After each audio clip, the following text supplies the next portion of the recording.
Have you ever walked into a room where you absolutely didn't belong and discovered it was exactly where you needed to be? Hannah Reed stood outside the glass doors on the 42nd floor, her hands trembling. She wasn't supposed to be here. Not at this hour. Not in this pristine hallway with its polished marble and floor-to-ceiling windows. And certainly not about to knock on the CEO's conference room door. This shy girl in a cleaning uniform was about to stumble into a conversation that would change everything. Everstone Tower rose above the city, like a monument to success, all steel and ambition, and windows that seemed to whisper, "You belong here, or you don't." Hannah knew exactly which category she fell into. At 27, she wore the navy uniform of an outsourced cleaning contractor, not the tailored suits that filled these upper floors during business hours. Her shift started at 5 a.m., when the building was still mostly empty, when she could move through hallways invisible. But this morning, something had gone wrong. A scheduling mix-up, a message she didn't quite understand. And now she was here where the air smelled different, like leather and expensive coffee, standing in front of a door she had only ever cleaned from the outside. In her cleaning cart, tucked beneath spray bottles and microfiber cloths, was a small notebook, the kind you could buy at any dollar store. Its margins were filled with things no one else would ever see, hand-drawn flowcharts, numbers arranged in careful columns, questions she asked herself about patterns she noticed. Why does the third-floor break room always run out of supplies on Thursdays? Why do the trash bins in operations overflow every quarter end? She had studied accounting once, before everything fell apart, before she learned that speaking up could cost you everything, before this heartwarming story of redemption could even begin. Hannah took a breath and knocked. The man who answered wasn't what she expected. Grant Whitmore, CEO and founder of Everstone Logistics, stood in the doorway with a tablet in one hand and reading glasses perched on his nose. He was 39 but looked older in that moment, tired perhaps, or simply focused. He glanced at her uniform, then at his watch. "You're early," he said, not unkindly, just stating a fact. Hannah opened her mouth to explain, to apologize, to leave, but he had already stepped aside. "Come in."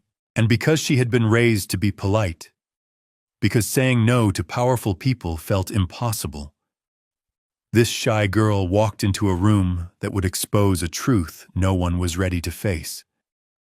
What happened next would reveal a courage she didn't know she had. Grant Whitmore didn't conduct interviews himself anymore. He had a vice president of talent acquisition, for that a whole department designed to filter candidates through 7 rounds of assessment before they ever reached his floor. But the data analyst position had been open for 3 months, and he'd rejected every resume. Too theoretical, too disconnected from real-world systems.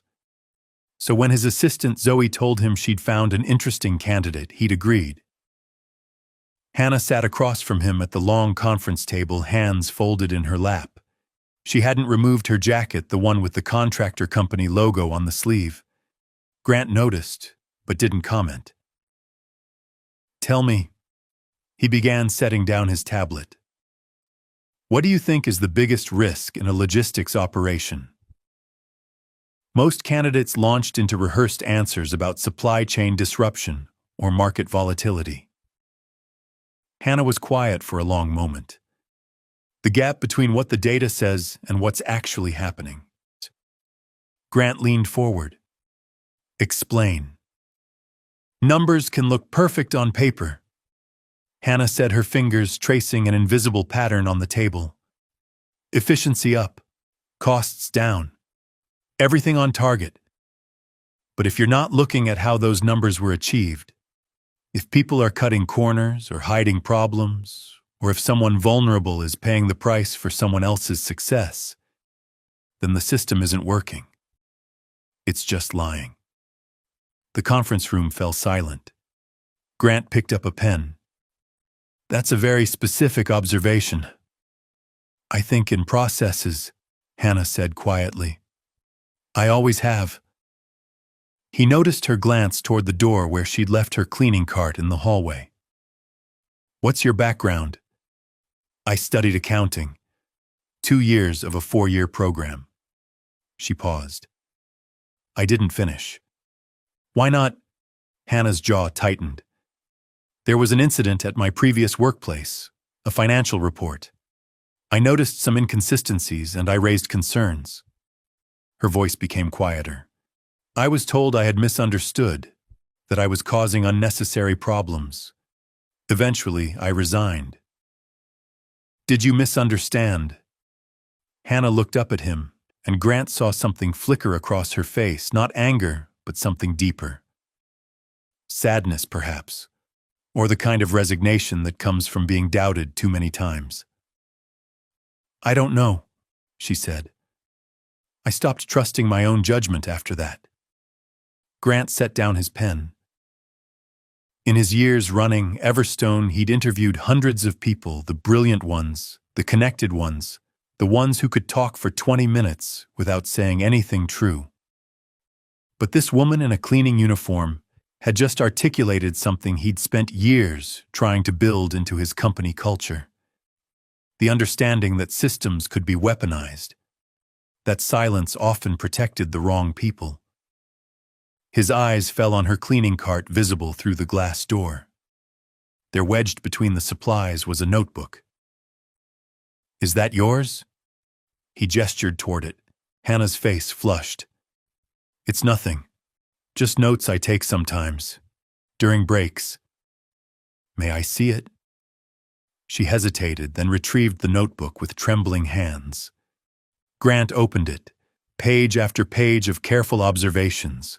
Flowcharts mapping waste disposal patterns, questions about procurement cycles, a hand-drawn graph showing the correlation between contractor turnover rates and quarterly deadlines. You made these while working here. I noticed things, Hannah said, barely above a whisper. I can't help it. I see patterns. I used to think it was useful, but now I just keep it to myself. Grant was still examining the notebook when Zoe appeared in the doorway. She looked at Hannah, then at Grant, confusion crossing her face. Mr. Whitmore, I apologize for interrupting, but there's been a scheduling error. She lowered her voice. This is Hannah Reed. She's from the contractor company. The actual candidate is waiting in reception. The air in the room changed. Hannah stood abruptly, her face draining of color. I'm so sorry, she said quickly. I didn't realize I received a message to come to this floor, and I thought. She was already moving toward the door. I'll go. I apologize for wasting your time. Grant didn't dismiss her.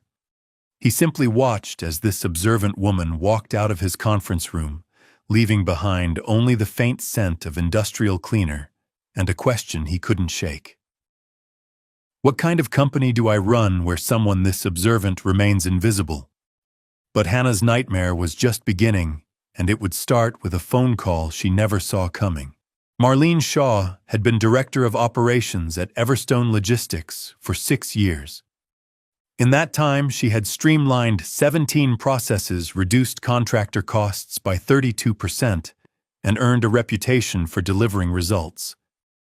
She was 41, impeccably dressed, and had learned early that sentiment was a luxury women in leadership couldn't afford. So when Zoe Martinez mentioned over morning coffee that a cleaning contractor had somehow ended up in the CEO's interview, Marlene didn't see a harmless mistake. She saw a breach, a gap in protocol that could spiral into audit questions and scrutiny she didn't need. By 9 a.m., she'd made the call. Hannah was restocking supplies when her supervisor pulled her aside. The conversation was brief and brutal. There had been a complaint. She had entered a restricted area without authorization. Her temporary access badge was being confiscated.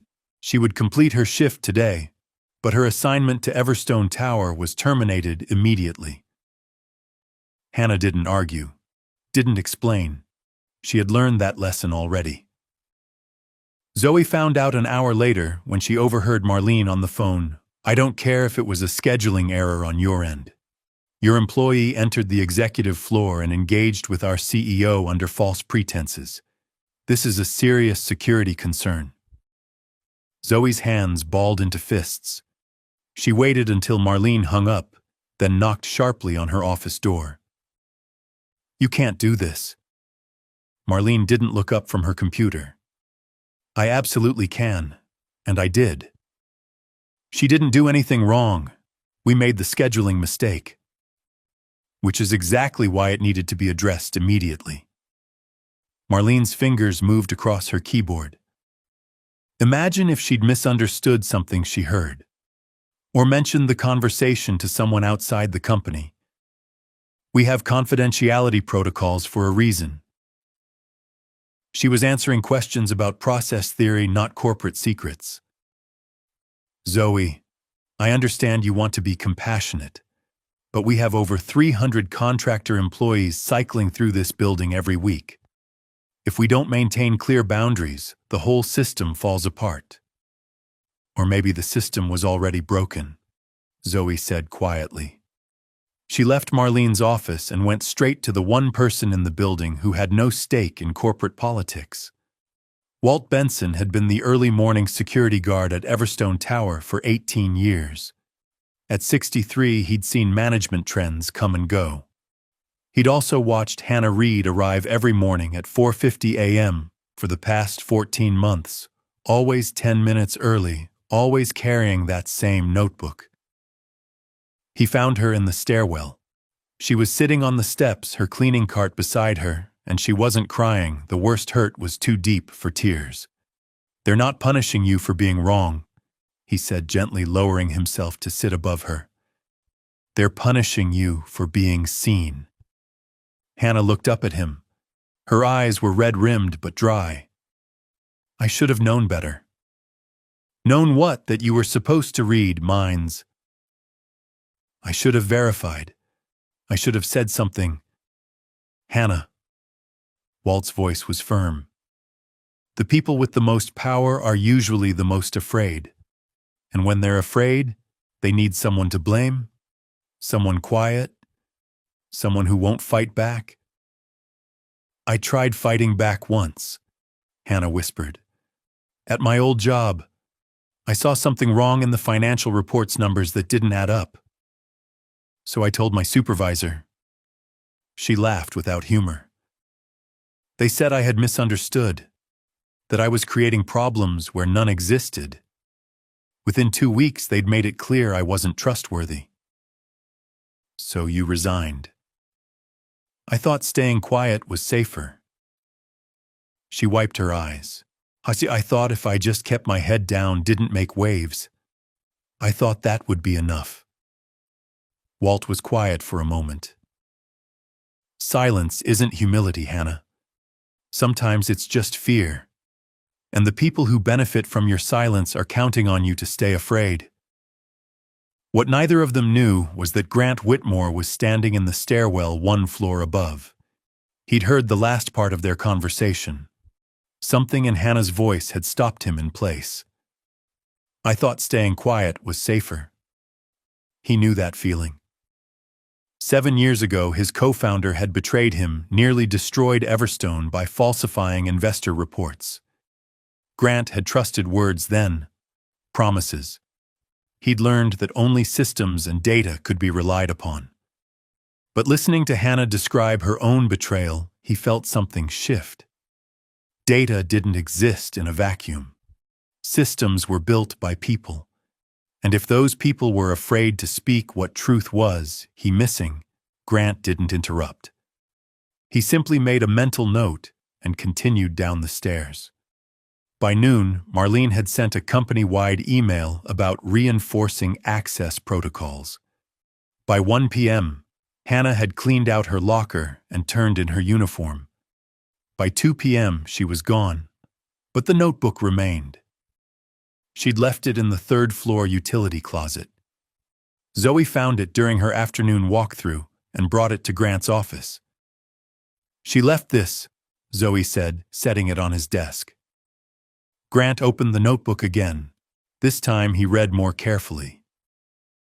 Noticed the dates, the patterns, the questions Hannah had asked herself. If everyone's metrics are green, but contractors keep leaving, what are we measuring wrong? And they're dated 3 months earlier, was an observation that made his blood run cold. Third-floor operations, break room supply requests, submitted on time, but deliveries consistently late. Cleaning staff blamed for leaving area understocked. But I checked the requisition logs. Forms are being submitted correctly. So why the delays, and why are we being blamed? This wasn't just observational thinking. This was someone documenting a pattern of injustice that everyone else had normalized. Grant Whitmore built Everstone Logistics on a simple principle. Systems don't lie, but people do. Every process was documented. Every metric tracked. Every quarter reviewed with the kind of forensic attention most companies reserved for crisis management. It was what made Everstone successful, and what made Grant's betrayal by his co-founder 7 years ago so devastating. He'd trusted a person instead of the process. He'd never made that mistake again. But now, sitting in his office at 7 p.m., with Hannah's notebook open in front of him, he was beginning to wonder if he'd been looking at the wrong data all along. He pulled up Everstone's internal operations dashboard, searched for third-floor supply chain metrics. Everything showed green. Efficiency targets met. Costs within budget. Contractor satisfaction ratings appeared acceptable when aggregated. He dug deeper, opened the raw data files that fed into those polished dashboards, and there in the individual comments section that most executives never bothered to read was a different story. Contractor staff report frequent last-minute schedule changes. Multiple complaints about blame for systemic issues. High turnover rate in third quarter. Exit interviews cite hostile work environment. The comments were there, in the system, but they'd been averaged out, smoothed over, rendered invisible by the very metrics designed to reveal truth. Grant sat back in his chair, reached for his phone. "Zoe, are you still in the building?" "Just leaving. Why?" "I need you to pull every quarterly compliance report filed by operations for the past 18 months, specifically anything related to contractor management." There was a pause. "That's Marlene's department." "I'm aware." Another pause, longer this time. Then, "I'll have them in your inbox in 20 minutes. Grant spent those 20 minutes reading the rest of Hannah's notebook. It was like watching someone slowly piece together a puzzle they didn't realize they were solving. She documented patterns, noticed that contractor complaints spiked during the same weeks that Marlene's department reported their best efficiency numbers, observed that the same issues, supply delays, scheduling conflicts, unclear protocols, repeated every quarter but never appeared in official reports. On one page she'd written, "If I'm wrong, I'll erase it. But if I'm right and stay quiet, who does that help?" She'd never erased it. That kind of integrity, even when directed only at herself, was what made this heartwarming story so powerful. The compliance reports arrived. Grant opened them methodically, comparing them against Hannah's observations. And there it was, the same paragraphs repeated quarter after quarter. Not similar language, identical wording. Someone had created a template report and simply updated the date. The reports claimed full compliance with contractor welfare standards, 0 violations. All concerns addressed promptly and thoroughly.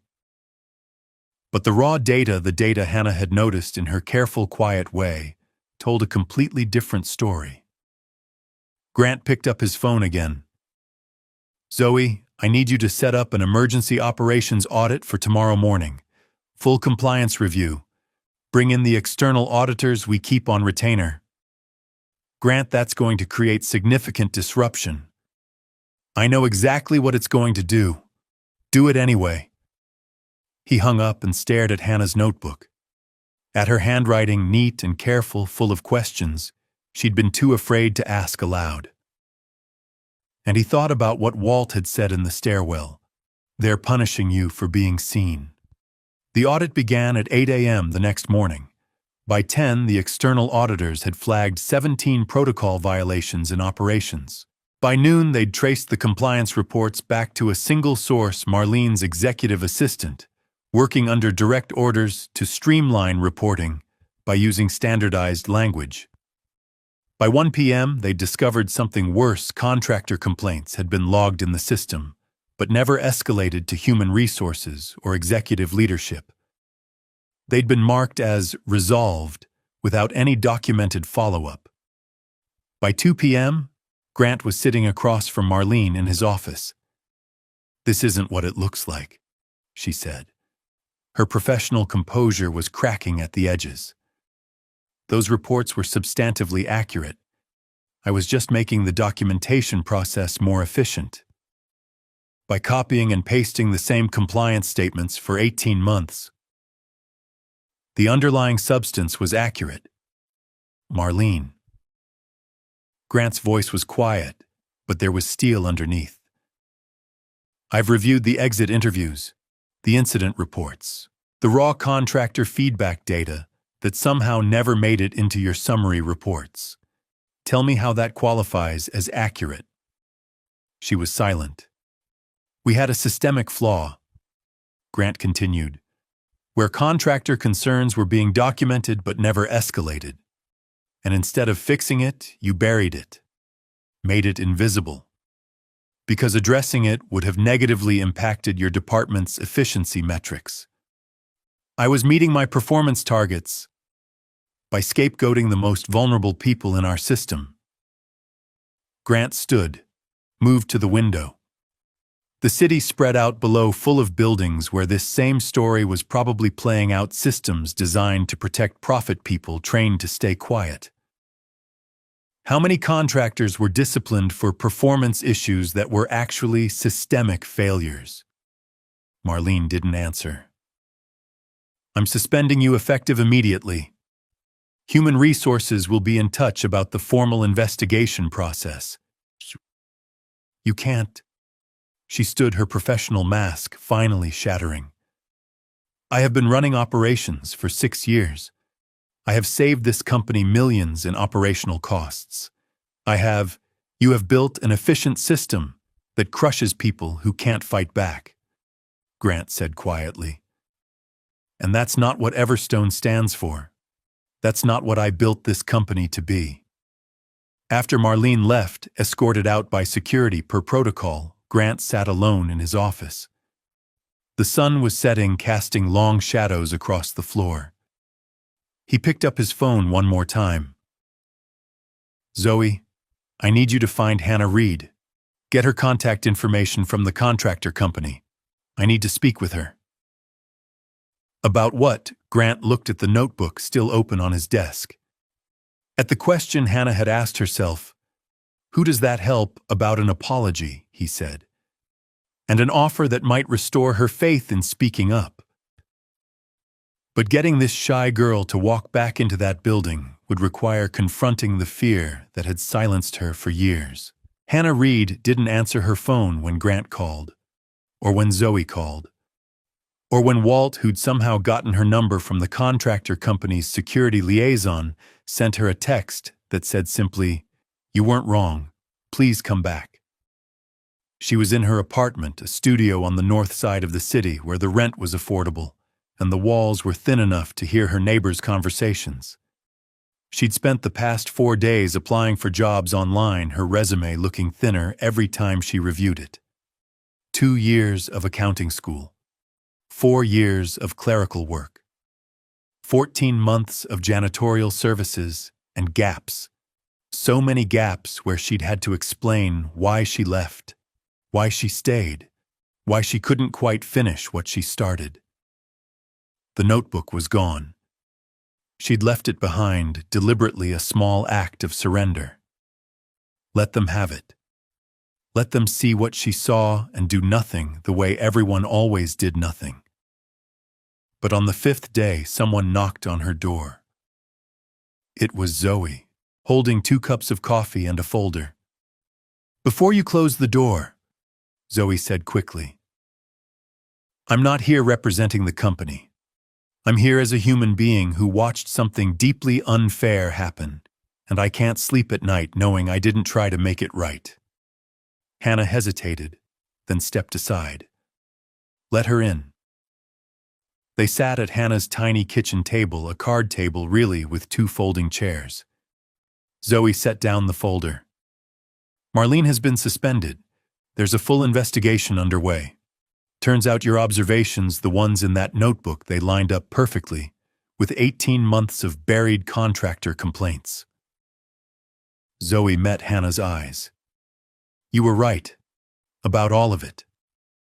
Hannah's hands were shaking. She pressed them flat against the table. "I didn't want to be right. I just wanted things to make sense. Grant wants to meet with you." "No." "Hannah, no." Her voice was firmer now. "I'm not going back there. I'm not walking into that building again, just so someone can apologize and feel better about themselves, while nothing actually changes. I did that before. I let people make me feel small, and then I let them make me feel grateful when they stopped. I can't do that again." Zoe was quiet for a long moment. Then she opened the folder. Inside was a single sheet of paper, a job description. "Compliance assistant, 90-day trial period. Your job would be to look for exactly what you were already seeing, gaps between what the data says and what's actually happening. To ask the questions no one else is asking." Zoe slid the paper across the table.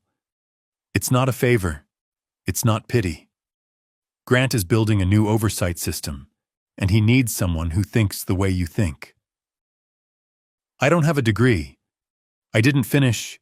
You have something better. You have the ability to see what everyone else is trained to ignore." Zoe leaned forward.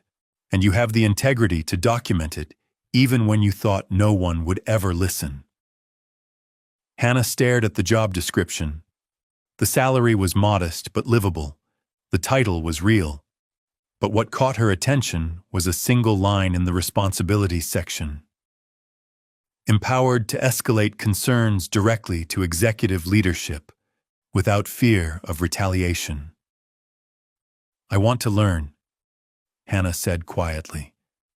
"And I want to be allowed to ask questions, real questions, not just the ones that are considered appropriate or safe." Zoe smiled. "That's literally the job." The meeting happened 2 days later.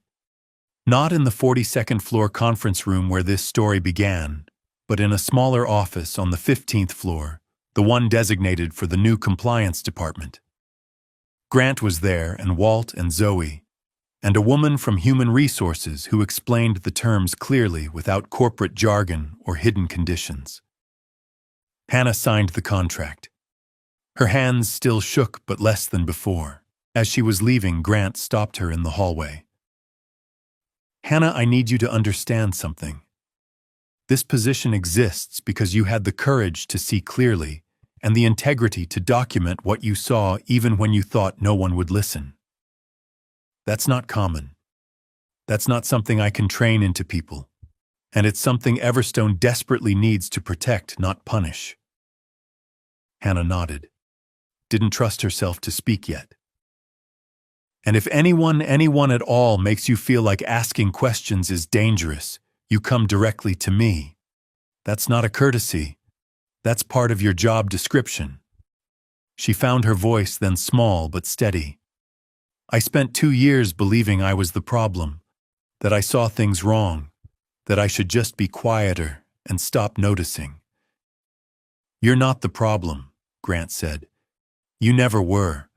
And what you see as overthinking, I see as the kind of careful observation that saves companies from becoming the kind of place that hurts people." For the first time in 2 years, Hannah felt something shift inside her. Not confidence exactly. Not yet. But the possibility of it. The fragile beginning of believing that maybe, just maybe, her voice mattered. 3 months later, Hannah Reed sat in a real office chair, at a real desk, with her name on the door placard, Hannah Reed, Compliance Assistant. She'd been right about the third-floor supply delays, a procurement software glitch that no one had noticed because it only affected low-priority requests. She'd been right about the scheduling conflicts, a shift rotation system that looked efficient on paper, but created chaos for anyone working multiple contract sites. She'd been right about 17 other things that had been hiding in plain sight, dismissed as minor inconveniences rather than symptoms of deeper problems. But she'd also been wrong about some things. And that somehow was the greatest relief. "I think I made an error in this month's report," she told Grant during their weekly check-in. "I flagged a pattern in the shipping data that I thought indicated preferential treatment, but it was actually just seasonal variation. I should have cross-referenced it with previous years before raising the concern." Grant looked up from his laptop. "Did you document your reasoning process?" "Yes." "And the correction?" "Yes, with a note explaining what I initially missed." "Then that's not an error. That's due diligence." He closed the laptop. "Hannah, you're allowed to investigate and be wrong sometimes. That's how systems improve. What's not allowed is seeing a problem and staying silent out of fear." She nodded. It was getting easier to accept this idea that questions were valued, that being wrong sometimes was part of being thorough, that speaking up was not just safe, but expected. Her first day had been terrifying. Walking back into Everstone Tower with a real badge, a real title passing the office that used to be Marlene's, now occupied by an interim director who'd implemented 5 of Hannah's suggested protocol changes in his first month. But Walt had been there at the security desk that morning, and he'd given her a small nod that said, "You belong here now." And slowly, carefully, she'd begun to believe it. Now Grant pushed an envelope across his desk. "Everstone has a continuing education benefit. Full tuition coverage for job-relevant degrees. If you wanted to finish your accounting program, you'd qualify." Hannah picked up the envelope, opened it. Inside was a pre-approval letter and information for the local university's evening program. "Not as a former cleaner," Grant said quietly. "As someone Everstone needs to listen to, as someone whose observations have already improved how we operate." He hesitated, then added something that wasn't policy, wasn't procedure, but felt important to say, "and as someone I've come to trust." Hannah looked up at him, saw something in his expression she hadn't expected, not pity, not charity, but genuine respect, the recognition of one person who'd been betrayed by a system and learned to trust carefully, meeting another who was still learning what trust even meant. She smiled. For the first time since walking into that 42nd floor conference room 5 months ago, she smiled without lowering her head, without making herself smaller. "I'd like that," she said. "I'd really like that." Outside the window, the city stretched out under autumn light, full of buildings and systems and people who were seen and people who weren't. But in this office on this floor, something had changed. A small crack had formed in the armor of silence that protected broken systems, and through that crack, something true was growing. This heartwarming story of a shy girl finding her voice wasn't just inspirational. It was a reminder that sometimes the most revolutionary act is simply being brave enough to be seen, to speak, to trust that your observations matter even when the world has taught you otherwise.